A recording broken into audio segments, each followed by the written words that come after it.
बदलापूर प्रकरणावरून मुख्यमंत्र्यांकडून केसरकरांना आता समज देण्यात आलेली आहे अशी माहिती सूत्रांकडून मिळते। मालवण दुर्घटनेबाबत सांभाळून वक्तव्य करण्याच्या सूचना सुद्धा त्यांच्याकडून देण्यात आल्यात। शिक्षण विभागाच्या अनास्थेमुळे राज्यभरात सरकारची प्रतिमा मलिन झाली आहे। कारवाईची घोषणा करा नको, कृती करा, शिंदेंच्या केसरकरांना या सूचना असल्याची सूत्रांची माहिती आहे। मुलींच्या रक्षणासाठी कठोर उपाययोजना करण्याचे निर्देश मुख्यमंत्र्यांनी दिले।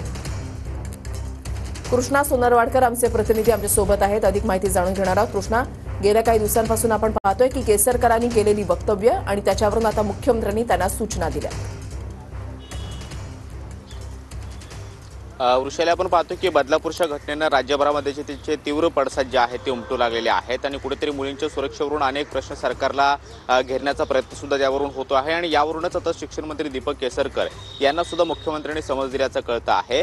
लाडकी बहीण योजनेवरून कुठेतरी राज्यात सरकारची प्रतिमा चांगली होण्याचा प्रयत्न करत असतानाच अशा पद्धतीच्या जर घटनांमधून जर सरकारच्या प्रतिमेला धक्का पोहोचत असेल तर त्यावरती कृती करा, नुसती कारवाईची घोषणा नको, अशा पद्धतीची ही समज जी आहे ती देण्यात आल्याचं कळतं आहे। त्याचबरोबर मालवणमधील जो काही छत्रपती शिवाजी महाराजांचा पुतळा कोसळला आणि त्यानंतर दीपक केसरकर यांनी जे वक्तव्य केलेलं होतं की कुठेतरी काहीतरी चांगलं घडायचं असेल म्हणून ही घटना घडलेली असेल आणि याच्यापेक्षा मोठा पुतळा उभारला जाईल अशा पद्धतीचं ते वक्तव्य होतं आणि त्यावरून कुठेतरी असंवेदनशीलता त्यांच्या बोलण्यातून व्यक्त होते आहे का, अशी ही टीका जी आहे ती व्यक्त केली जात होती आणि त्यावरून सुद्धा समज दिल्याचं कळतं आहे। त्यामुळे बदलापूरच्या घटनेनं जे काही राज्यभरामध्ये तीव्र पडसाद उमटलेले होते त्यावरून सुद्धा समज दिल्याचं कळतं आणि शिक्षण विभागातल्या काही गोष्टींमुळे राज्य सरकारच्या प्रतिमेला जर धक्का पोहोचत असेल तर त्याच्यावरती तातडीनं उपाययोजना करण्याची गरज आहे, अशा पद्धतीची ही समज दिल्याचं कळतं आहे। शिवाय सांभाळून वक्तव्य करण्याची सुद्धा समज जी आहे ती देण्यात आल्याचं कळतं आहे। काल सुद्धा या मालवणमधील प्रकरणावरून जेव्हा त्यांना ते प्रश्न विचारण्यात येत होते पत्रकारांकडून त्यावेळी सुद्धा ते भडकण्याचं